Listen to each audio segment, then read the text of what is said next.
반갑습니다. 대한물리치료사협회와 강북구 노동자 종합지원센터가 진행하는 물리치료사 노동법 이것만은 알고 일하자 제7강입니다. 저는 계속해서 6주 동안 여러분 앞에서 노동법에 대해 설명할 강북구 노동자 종합지원센터 임득균 노무사입니다. 저희는 지난 6주 동안에 여러 가지에 대해서 배웠죠. 그래서 근로계약서는 어떻게 쓰는 것인지, 그리고 근로시간이란 건 어떤 의미고 연장근무수당이라는 게 어떤 의미인지, 그리고 임금에 대해서도 배웠었고요. 그 다음에 부당해고시 대응 방법과 실업급여 관련한 것도 배웠었고, 그리고 직장 내 괴롭힘, 성희롱 발생 시 어떻게 대응해야 되는지도 얘기를 해봤어요. 그리고 뭐 산재 시 어떻게 대응해야 된다, 뭐 이런 얘기를 했는데, 오늘은 구체적으로 이런 내용들, 즉 법 위반 사실들이 있거나 해고를 당하거나 산재를 당했을 때 어떻게 신청하고 어떤 지원 방안이 있는지에 대해서 조금 말씀드리려고 합니다. 먼저 첫 번째는 고용노동부에 진정하는 방법이 있습니다. 어떤 부분에 대해서 진정하냐면 법 위반 사실에 대해서 진정을 넣는다고 생각하시면 돼요. 고용노동부에 소속된 고용노동청이라고 있습니다. 고용노동청은 사실상 경찰서의 역할을 한다고 생각하시면 돼요. 그래서 예를 들면 아까 전에 우리가 6주 동안 배웠던 거 있잖아요. 근로계약성이 미작성됐다, 아니면 임금이 체불됐다, 그리고 근로시간 대비해서 임금이 너무 적다 라든지, 아니면 직장 내 괴롭힘이 발생했고 그 부분에 대해서 조치하지 않았다, 그리고 그 부분에 대해서 추가적으로 2차 가해까지 있었다 등등의 법 위반 사실에 대해서 노동청에 신고하게 됩니다. 그럼 노동청에서는 신고를 확인하고 조사하고 처벌한다, 이렇게 생각하시면 돼요. 그럼 어디다 신고해야 되냐? 사업장, 관할, 노동청에다 신고해야 됩니다. 어떻게 알아야 될까요? 예를 들면 내가 강남구에서 살고 있지만 강북구에서 일을 한다라고 하면 강북구 관할 노동청을 검색하시면 됩니다. 여기 네이버에 보면 서울지방고용노동청, 서울북부지청이라고 나옵니다. 서울 북부를 관할하는 지청에다 신고하시면 돼요. 근데 너무 어렵게 생각하실 필요가 없는 게, 일단 관할로 신고해보고 만약 잘못 신고할 수도 있잖아요. 그럼 어떻게 되냐? 그러면 맞는 관할로 이송됩니다. 그럼 나한테 연락이 오니까 너무 걱정하실 필요는 없어요. 진정 제기 방법은 두 가지가 있습니다. 첫 번째, 직접 작성해서 직접 제출하거나 뭐 팩스로 보내거나 우편으로 보내는 방법. 두 번째로는 온라인으로 하는 방법이 있습니다.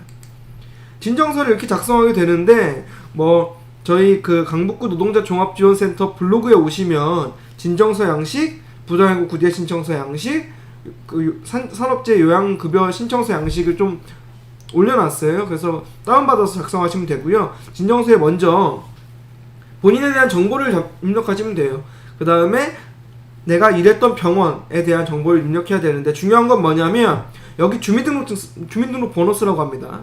병원 원장의 주민등록 번호 모르잖아요. 안 쓰셔도 돼요. 어차피 조사 결과 나올 겁니다. 그리고 그 아래 상시 근로자 수라고 써 있어요. 이게 뭐냐면 5명 미만 사업장이라면 연차 휴가라든지 아니면 연장 근로수당이라든지 등등의 근로기준법의 일부 조항들이 적용되지 않습니다. 그래서 작성하라는 거예요. 그러면 어떻게 써야 되냐? 내가 같이 일하는 물리치료사, 그리고 간호조무사, 뭐 페이 닥터가 있으면 페이 닥터, 그리고 뭐 그 청소 노동자가 직접 고용됐다, 그럼 청소 노동자, 이런 분들을 다 합쳐서 몇 명에서 근무했는지를 확인하시면 됩니다. 네, 그리고 꼭 구체적으로 쓸 필요는 없어요. 대략적으로 한 6명, 7명 이렇게 작성하시면 돼요. 그리고 여기 직상 상위 수급인이라고 써 있는데, 우리는 병원이랑만 계약되어 있고 병원 안에서 근무하는 사람들이잖아요. 무시하셔도 괜찮습니다. 그 다음 진정 내용을 쓰라고 하는데 구체적으로 써야 돼요. 어떻게 구체적으로 써야 되냐? 예를 들면 내가 20분씩 일찍 출근했는데 그 부분에 대해서 돈을 못 받았어요. 그래서 진정을 넣습니다. 그럼 어떻게 해야 되냐? 왜 20분씩 일찍 출근했느냐? 원장이 20분씩 일찍 나와서 물리치료에 필요한 기구들을 정리하고 회의 진행한 다음에 오픈해야 되니까 20분씩 일찍 출근했다. 이런 부분들에 대해서 구체적으로 작성하시는 게 좋아요. 그 다음에 휴게 시간을 보장받지 못했다, 연장 근무했다라고 하면 몇 월 며칠 몇 시에 연장 근무를 수행했다 라는 걸 구체적으로 쓰시는 게 좋습니다. 그 다음에 작성하시면 되고요. 그 다음에 온라인으로도 진정할 수 있어요. 그래서 고용노동부 민원마당이라고 검색하시면 이런 사이트가 나옵니다. 여기서 임금체불란을 한 다음에 똑같이 입력해 주시면 돼요. 근데 온라인 장점은 뭐냐면 내가 직접 우편 안 보낸다, 이것도 좋지만 관할지청이 사업장 관할지를 바로 그냥 사업장 주소지만 입력하면 관할이 바로 결정돼서 나옵니다. 그래서 내가 관할이 어딘지 걱정할 필요가 없다는 점, 이건 좀 좋은 것 같아요. 진정을 넣게 되면 이런 절차대로 진행이 됩니다. 그래서 접수를 하면 조사를 합니다. 조사는 병원장만 조사합니까? 라고 물어보시는 분들이 많은데요. 우리 그 진정인들, 노동자들도 조사하게 됩니다. 경찰서 생각하시면 돼요. 피해자도 조사하고 가해자도 조사하잖아요. 마찬가지입니다. 그 다음에 조사 결과 체불임금이 확인이 되면 병원장한테 이 부분에 대해서 임금을 지급하라는 시정 지시가 나옵니다. 따르지 않으면 검찰로 넘어가서 처벌받게 되는 거예요. 근데 이거 우리가 알아야 될 건 뭐냐면 요겁니다. 접수하고 조사받고 체불임금 확정받고 어떻게 해야 되는지를 얘기해 보려고 합니다. 접수를 하면 출석 요구서가 나와요. 쫄지 마세요. 그냥 몇 월 며칠 며칠자로 조사를 받으러 나오세요, 이겁니다. 근데 내가 못 나가는 수도 있잖아요. 그럼 어떻게 해야 되냐? 감독관 전화번호가 있습니다. 전화해서 감독관님 제가 그때 바빠서요. 예, 다른 날로 바꿔주시면 안 될까요? 얘기하면 돼요. 그리고 중요한 건 뭐냐면 출석 요구서 보면 주민등록증이랑 그 다음에 필요하다고 인정되는 서류들, 예를 들면 연장근무했던 서류 이런 것들 가져오라고 해요. 특히 주민등록증은 가져가야 된다는 점 꼭 기억하셔야 되고요. 그래서 그 날짜에 가면 이렇게 쭉 경찰서 같이 쭉 감독관들이 앉아있고 그 다음에 피해자와 가해자, 즉 진정인과 피진정인이 조사를 받게 됩니다. 같이 대질조사를 하는 경우가 대부분이긴 해요. 그래서 이렇게 조사를 받고요. 이때 조사를 어떻게 받냐? 뭐 물어보냐? 사실관계에 대해서 물어볼 거니까 너무 쫄 필요는 없어요. 언제 입사하셨나요? 그 다음에 어떤 일을 했나요? 그 다음에 왜 체불임금이 있다고 생각하나요? 근무 시간은 어떻게 되나요? 등등의 정말 사실관계를 확인하는 거니까요. 사실대로 내가 유리한 만큼 얘기하시면 됩니다. 그리고 조사 끝나면 감독관이 그 조사한 내용을 조서라고 해서 타이핑을 해가지고 출력해서 줍니다. 그러면 꼼꼼히 확인하시다가 내가 얘기한 부분이 아니다. 혹은 내가 얘기한 취지와 다르다라고 한다면 그 부분에 대해서 바꿔달라고 요구할 수 있습니다. 되게 중요한 부분이니까요. 꼭 조서를 확인하시고 바꿔달라고 요구하셔야 돼요. 그 다음에 이런 경우도 있어요. 내가 원장이랑 만나기 껄끄러운 사람들도 있습니다. 예를 들면 임금체불에 대해서 신고하니까 이 사람이 나한테 전화와서 욕하고 폭언하고 막 이래요. 그럼 어떻게 같이 합니까? 그죠? 그러면 감독관한테 따로 조사해달라고 요청할 수 있습니다. 그리고 특히 성희롱이라든지 직장내 괴롭힘 같은 경우는 이렇게 남들이 보는 앞에 조사할 수 없잖아요. 별도의 독립된 공간에서 하고요. 그 다음에 성희롱 같은 경우는 성희롱 피해자와 동일한 성의 감독관이 담당하게 된다는 점 좀 이해하시는 게 좋을 것 같아요.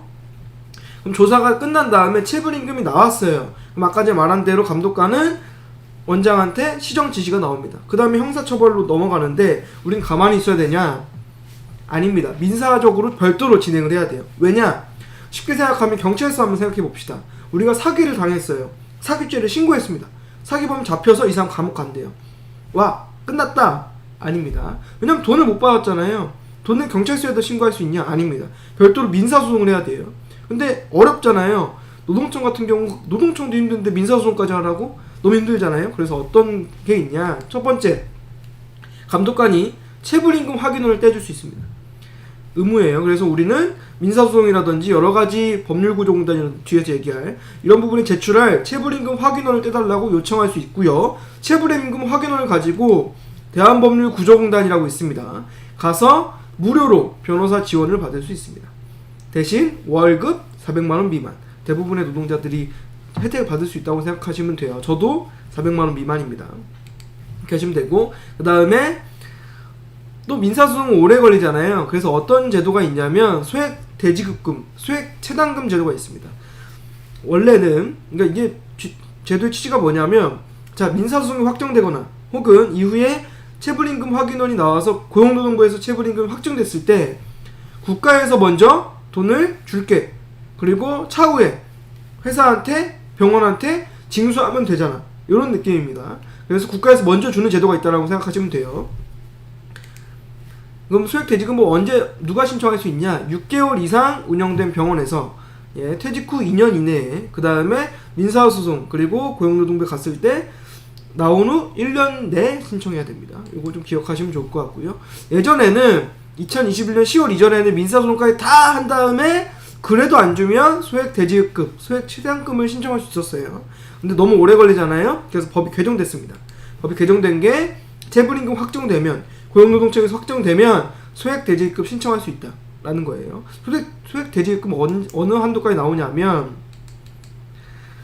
3개월치 임금 700만원 한도, 3년치 퇴직금 700만원 한도, 총 1000만원까지 나옵니다. 그러니까 1000만원을 먼저 준다는 거예요. 저게 우리한테 유리한 제도입니다. 어디다 신청할 수 있냐? 노동청이 아니라 근로복지공단에다가 신청할 수 있습니다. 그래서 노동청에서 체불임금 확정 받은 다음에 근로복지공단 가서 소액 대지급금을 신청할 수 있다는 점에 대해서 기억하시는 게 좋을 것 같아요. 노동청 진정 관련해서 이렇게 하고요. 두 번째는 부당해고를 당한 경우입니다. 부당해고를 당한 경우에 억울하잖아요. 그래서 선생님들이 오셔서 뭐라고 얘기하냐면 노동청에 신고해도 됩니까? 이렇게 얘기해요. 안 됩니다. 어디다 신고해야 되냐면 노동위원회에다 신고해야 돼요. 여기 보면 노동위원회에다 신고해야 되는데 언제 신고해야 되냐? 내가 해고를 당한 날부터 3개월 이내, 혹은 해고 말고 인사발령이라든지 이런 내용이 있다면 인사발령을 안 날, 즉 원장이 인사발령을 얘기한 순간부터 3개월 이내에 부당해고 구제 신청을 해야 됩니다. 3개월이 벗어나면 어떻게 되냐? 노동위원회를 못 가고 민사소송을 진행해야 돼요. 우리한테 불리한 거겠죠. 그래서 노동위원회는 노동청과 달리 각 지역마다 하나씩 있습니다. 서울, 경기, 부산, 대구 이렇게 하나씩 있어요. 그리고 세종시에 중앙노동위원회라는 데가 있습니다. 중앙노동위원회 뭐냐면 지방노동위원회에서 우리가 한번 다퉜잖아요. 근데 졌어요. 억울하잖아요. 그러면 중앙노동위원회에다가 다시 판단해주세요 라는 걸 할 수 있습니다. 뒤에서 말씀드릴게요. 그래서 부당해고 구제 신청서는 이렇게 작성하시면 돼요. 우리 부당노동행위가 아니잖아요. 부당노동행위라는 거는 노동조합에 해당되는 경우라서 부당해고 하면 되고, 노동조합에 가입 안 했으면 노동조합 안 쓰셔도 됩니다. 근데 정보 쓰시면 되고, 그 다음에 사업체 명이라든지 몇 명에서 근무하는지 이런 것들 작성하시면 돼요. 그리고 아래 신청 취지라고 써 있잖아요. 신청 취지는 세 가지입니다. 첫 번째, 이 해고는 부당합니다. 두 번째, 부당하니까 나를 원직 복직시켜주세요. 세 번째, 원직 복직하고 이게 무효니까 해고 기간에 임금, 전액을 지급하세요 라는 판정을 구합니다 라고 작성하시면 돼요. 그 다음에 계약직이라면 계약기간이 얼마까지 남았었는지 이런 거 작성해야 됩니다. 신청 이유로 해야 되는데 보통 별지라고 해서 이유서라는 걸 작성하게 돼요. 근데 우리는 혼자서 만약 신청하게 된다면 간략하게라도 먼저 쓰면 좋습니다. 어떻게? 시간 순서에 따라서 이런 갈등이 몇 월 며칠에 있었고 이 부분에 대해서 원장이 싫어해서 몇 월 며칠자로 해고됐습니다. 근데 해고가 부당한 이유에 대해서 이런 사유적 부당함도 있고 절차도 안 거쳤고 해고를 예를 들면 구조 통제했고 이런 부분들에 대해서 작성하시는 게 좋고 내시면 됩니다. 그리고 이제 접수를 하게 되면 우리가 이러이러하다가 부당하다고 주장하는 거잖아요. 그러면 상대방은 이 부분에서 읽고 아니요 그게 아니라요 이런 부분에 대해서 저 사람은 잘못됐고요 정당합니다 라는 답변서라는 걸 보내와요. 답변서를 읽고 억울하잖아요. 내가 잘못한 거 전혀 없는데. 그러면 그 부분에 대해서 다시 이유서라는 걸 작성할 수 있습니다. 그래서 이러이러해서 이거는 잘못된 내용입니다 라고 얘기할 수 있어요. 그 다음 이 기간이 공방이 한 60일 정도 진행되고요. 60일 뒤에 신문회의라고 해서 이 부분에 대해서 사실관계를 조사하는 회의가 열리고 그 이후에 회의에 참석한 위원들만 판정회의를 열어서 이 부분이 부당한지 정당한지를 판단하게 됩니다. 당일에 결정되고요. 내가 집에 가서 한 8시쯤 오후 8시쯤 되면 문자가 와요. 띠링! 첫 번째, 귀하의 부당해고 구제 신청이 인정되었습니다. 그러면 이긴 거예요. 근데 만약에 귀하의 부당해고 구제 신청이 기각되었습니다 라든지 이런 부분이 있다면 진 거라고 생각하시고 중앙노동위원회를 준비해야겠다고 생각하셔야 됩니다. 그리고 이후에 30일 뒤에 판정서가 오게 돼요. 왜 졌는지, 왜 이겼는지에 대해서 구체적으로 되어 있는 판정서가 오게 됩니다. 부당해고 구제 신청서를 이제 가면 이제 이렇게 구조가 이렇게 돼요. 그래서 앞에 5명의 자리가 있고 그다음 우리는 왼편에 앉고 상대편은 오른편에 앉습니다. 이렇게 되어 있는데요. 위원은 총 5명입니다. 그 중에 중간에 3명이 중요하신 분인데 공익위원이라고 해요. 판정을 결정할 수 있는 권한을 가지고 있는 분들이에요. 판사라고 하면 쉽습니다. 그래서 공익위원들이 3명 앉고 왼쪽에 우리 편 노동자위원이 앉습니다. 민주노총, 한국노총의 추천을 받아서 들어오시는 분들이고요. 그래서 우리 편에서 이거 왜 부당한지에 대해서 계속 얘기해 주시는 분이라고 생각하면 돼요. 공익위원회 오른편에는 사용자 위원들이 앉습니다. 그래서 마찬가지예요. 경총 이런 데서 추천받은 거기 때문에 이분들은 우리 편이 아니라 사용자 편에서 왜 이런 잘못을 저질렀는지, 왜 정당한지에 대해서 얘기를 하게 됩니다. 이렇게 생각하시면 되고 한 1시간 정도 걸립니다. 생각하시면 돼요. 근데 혼자서 이런 걸 다 하기 어렵잖아요. 그래서 노동위원회에서는 국선 노무사 제도를 운영하고 있습니다. 월급 250만원 미만이라면 신청할 수가 있어요. 그래서 권리구제 업무 대리인이라고 합니다. 요걸 신청할 수 있고요. 권리구제 업무 대리인 선임 신청서는 요런 다음과 같습니다. 그래서 뭐 어떤 사건이고 내가 월급이 얼마인지만 제출하시면 됩니다. 그러면 무료로 지원받을 수 있고요. 그 다음에 아까 말씀드렸잖아요. 억울해요. 내가 졌어요. 그러면 판정서를 받은 다음부터 10일 이내에 신청을 해야 됩니다. 중앙노동위원회에다가 재심을 신청할 수 있고요. 이거는 바로 그러니까 판정서를 받자마자 저희한테 상담을 해주시면 좋을 것 같아요. 이렇게 생각하시면 됩니다. 그 다음에 산재 관련해서 얘기를 하려고 하는데요. 저희가 지난 6강의 산재에 관련해서 얘기를 했어요. 그럼 산재를 당했을 때 어디도 신고해야 되냐? 어디다 신고해야 되냐? 노동청에 신고하냐? 노동위원회에 신고하냐? 아닙니다. 근로복지공단에다 신청해야 돼요. 사업장 관할 근로복지공단에다가 신청하셔야 됩니다. 산재 신청을 요양급여 신청이라고 해요. 그래서 내가 치료비에 대한 부분에 대해서 신청한다고 생각하시면 됩니다. 그래서 병원에 진료받고 요양급여 신청서를 작성해서 근로복지공단에다 신청하게 됩니다. 요양급여 신청서는 이렇게 되어 있어요. 제 생각엔 진정서나 뭐 부당의 구제 신청서보다 제일 복잡합니다. 그래서 작성하시면 되는데 다 개인적 정보들이에요. 내 이름 뭔지, 주민등록번호 뭔지 뭐 이런 거고, 중요한 건 뭐냐면 재해 발생 일시를 명확하고 정확하게 쓰셔야 됩니다. 그리고 사업장 정보를 쓰시는데 사업장 정보에서 사업장 관리번호라고 있잖아요. 무시하셔도 돼요. 어차피 공단에다 신청하는 거고 공단에서 번호를 입력해서 뭐 접수 받을 겁니다. 여기 보면 재해 발생 경위가 있는데 이거 좀 구체적으로 쓰셔야 됩니다. 그래서 왜 발생했고 언제 발생했는지, 몇 월 며칠 몇 시에 발생했는지를 정확하게 쓰셔야 되고요. 목격자가 있다면 목격자까지 쓰시는 게 좋고, 바로 병원에 갔는지 여부, 어떻게 병원에 갔는지 여부도 작성하면 좋습니다. 그 다음에 병원에서 어떻게 진술했는지 이런 것들 좀 구체적으로 쓰시면 좋고요.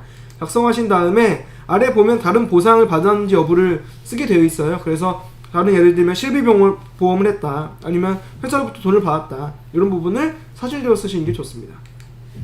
그 다음 뒤에 보면 산업재해 요양급여 신청서 소견서라고 있어요. 요거는 내가 쓰는 게 아니라 나를 치료해 주신 주치의, 병원 의사 선생님께서 작성하시는 겁니다. 그래서 알아서 써주실 건데, 중요한 건 뭐냐면 뒷페이지에 통원인 경우 취업 가능 여부에 대해서 작성하는 게 있어요. 내가 일을 못할 것 같으면 취업 불가능이라고 꼭 써달라고 요청하셔야 됩니다. 이건 되게 구체적으로 작성해야 되니까 꼭 주의 깊게 보시고요. 추가적인 필요한 자료들은 병원 진단서, 내가 치료받은 병원의 진단서, 의무기록지, 교통사고를 당한 경우에는 경찰서에서 교통사고 사실 확인원 같은 데 보면 어떻게 교통사고가 났는지 나오니까 이거 내면 좋고요. 그 다음에 119 구급차를 통해서 갔다라고 한다면 구급증명원, 그 다음에 기타 산재임을 입증할 수 있는 자료들을 제출하시면 좋습니다. 이렇게 생각하시면 되고요. 지금 노동청에 대한 내용도 했고 노동위원회 그리고 근로복지공단의 산재 신청까지 얘기했는데 혼자서 하기는 어려워요. 저희가 상담을 해드릴 수는 있지만 그래도 어려울 수 있잖아요. 그래서 서울시에서는 권리구제 지원제도라는 걸 쓰고 있습니다. 그래서 무료 변호사, 무료 노무사 지원하는 건데요. 언제 지원 가능하냐? 첫 번째, 서울시 거주 중이시거나 서울시에서 일하는 노동자가 임금체불, 산재, 부당해고 구제 뭐 이런 등등의 노동권익이 침해됐을 때 지원이 가능하고요. 월급은 280만원 미만 노동자에게 해당이 됩니다. 그래서 이런 제도가 있다는 걸 생각하시고 신청하고 싶으시면 저희한테 연락을 주시면 됩니다. 그리고 저희가 7강 동안 계속 달려왔는데 제가 짧은 시간 10분에서 20분 정도 사이에 진행하다 보니까 너무 누락된 부분도 있고 구체적인 사례를 못 든 부분도 있어요. 그래서 저희가 안타까운 마음으로 시민노동법률학교라는 거를 진행하려고 합니다. 이거 뭐냐면요, 8주 동안 유튜브 라이브를 통해서 진행하는 거고요. 9월 2일 목요일부터 매주 목요일날 진행합니다. 7시부터 9시, 저녁 7시부터 9시에 진행하니까요. 퇴근하시고 편하게, 아니 퇴근길에 편하게 유튜브로 보실 수 있다는 점을 좀 말씀드리고 싶고요. 각 주제에 정말 전문적인 노무사님들입니다. 그리고 노동자의 친화적인 노무사님들이거든요. 그래서 강의를 한번 들어보시고 싶다, 좀 더 구체적으로 듣고 싶다라고 한다면 시민노동법률학교에 신청하시면 됩니다. 신청은 전화번호 02-989-8581로 해도 되고요. 아니면 저희 홈페이지, 아니면 유튜브 댓글로 신청해 주시면 될 것 같고요. 네. 그 다음에 뭐 매번 저희 마지막에 말씀드리잖아요. 이런 내가 임금체불 당했다, 그리고 부당해고 당했다, 아니면 산재를 당했다라고 한다면 혼자 힘들어하지 마시고 대한물리치료사 권익위원회, 대한물리치료사협회 권익위원회에 메일을 통해서 상담해 주셔도 되고요. 아니면 저희 강북구 노동자 종합지원센터 02-989-8580으로 전화 주시면 제가 전화를 받을 거예요. 그래서 정말 제 사건처럼 열심히 상담해 드릴 거니까요. 뭐 노동관리 침해 닿으면 언제든지 연락을 해주셨으면 좋겠습니다. 네, 이렇게 해서 7강까지를 마치고요. 혹시 궁금한 부분이 있다면 언제든지 연락을 해주시거나 댓글을 달아주셨으면 좋겠습니다. 네, 7강 동안 고생하셨고요. 예, 나중에 또 뵙도록 하겠습니다.